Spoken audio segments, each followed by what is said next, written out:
Tropical force winds from fast-moving Gordon smashed into the coastline of Alabama and the western Florida Panhandle on Tuesday evening, the frontal edge of a system just offshore that forecasters warned could become a hurricane by the time it makes landfall.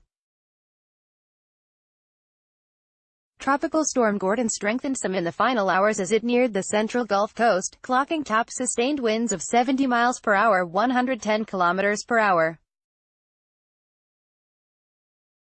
The National Hurricane Center said Gordon's tight core was about 75 miles, 125 kilometers, southeast of Biloxi, Mississippi, or about 70 miles, 115 kilometers, south of Mobile, Alabama, where heavy rains and winds picked up shortly before nightfall.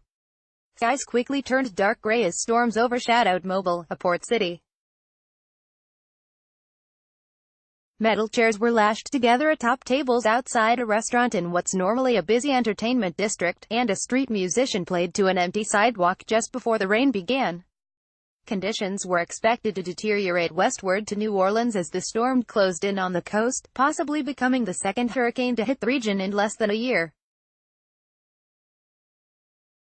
Families along the coast filled sandbags, took patio furniture inside and stocked up on batteries and bottled water ahead of Gordon.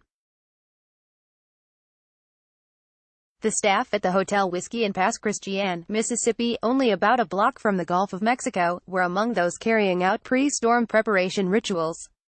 The hotel restaurant planned to stay open Tuesday evening as usual, fortified by sandbags to keep out torrential rains, the manager said. Gulfport was among communities providing sand and bags to residents, and Kenny McDonald filled them for himself and older residents. McDonald said that while such preparations become all too routine, one must remain wary. You don't know what the intensity of the storm is going to be. You don't want to take it lightly, of course, McDonald said. A hurricane warning was in effect for the entire Mississippi and Alabama coasts, with the possibility Gordon would become a Category 1 storm. The National Hurricane Center predicted life-threatening storm surge of 3 to 5 feet (0.9 to 1.5 meters) along parts of the central Gulf Coast. Flooding also was a risk. As much as 8 inches (20 centimeters) of rain could fall in some parts of the Gulf states through late Thursday as the tropical weather moves inland toward Arkansas. Forecasters said it was possible Gordon's winds might meet the 74 miles per hour, 120 kilometers per hour threshold to be a hurricane before making landfall later Tuesday. Last hurricane to strike the U.S. was Nate last October, coming ashore in Biloxi with 75 miles per hour, 120 kilometers per hour winds.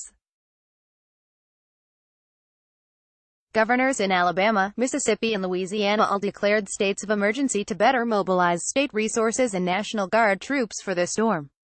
Mississippi shut down a dozen Gulf Coast casinos. Workers on at least 54 oil and gas production platforms were evacuated. Gordon became a tropical storm Monday near the Florida Keys. Mayors of barrier islands in the storm's path warned that their communities might get cut off from the mainland. When you get the higher waves, water starts splashing across. Sometimes it starts pushing not only water across but debris, logs and things of that nature, which makes it very treacherous to get across, said Jeff Collier, mayor of Dauphin Island, Alabama. Gordon was poised for only a glancing blow to New Orleans, where Mayor LaToya Cantrell said the city has the pumps and the power needed to protect residents. Authorities issued a voluntary evacuation order for areas outside the city's levee protection system. Jakaza moved his boat to a nearby lot of elevated land before the rain started in one of the areas outside the protective system, Venetian Isles. He elevated his house off the ground after Hurricane Katrina in 2005 and has food, water and 2 generators. You just blend it into your lifestyle when you live outside the levee system. You know you're going to flood before anyone else does. The good part about it is the water goes down faster here, said Cazzo, who has lived in the neighborhood for 15 years. Gordon was not the only storm being watched by forecasters.